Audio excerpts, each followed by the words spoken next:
How to make video on RedNote. Hello and welcome back to our YouTube channel How to Tutorials. In today's video, I'm going to show you how you can make a video on RedNote. In order to do so, first of all, open your RedNote application on your mobile device and ensure that you are logged into your account.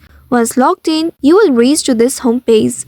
Here at the central button below, you will be able to locate the plus button. Simply tap on it to open the content creation menu. Now here you can choose to record a new video or select an existing video from your gallery. Before that, make sure to grant permission to take pictures and record video. Simply tap on while using the application option and again tap on the same option to allow access to your audio. Now after doing that, if you want to record a new video, simply press the record button to capture your footage. You can also record multiple clips if needed. After recording, if you are satisfied with it, you can tap on the done option on the tick mark, or if you would like to re-record it, then simply tap on the delete option. And now after that, you will be able to enhance your video using various editing tools available in this application.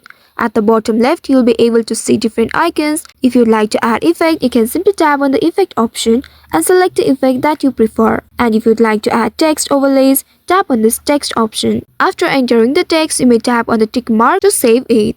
Also, you may be able to add the stickers, and if needed, you can also trim the video. Once after editing it, tap on the next button at the bottom right to proceed. And now in this page, you can add a title, description, and relevant hashtags to help categorize your video. Also, you will need to decide whether your post will be public or private by simply tapping on this public option, which is currently public by default. From here, you'll be able to control who can view it. And once you're satisfied with your video and its details, tap on this post button to share it with your audience. Optionally, if you're not ready to publish yet, you can also save your creation as draft and return to it later. So by following these steps, you can create and share videos on RedNote. I hope this tutorial was helpful. If yes, don't forget to like, share and subscribe to our channel. Also hit that bell icon to never miss any updates from us. Thank you for watching.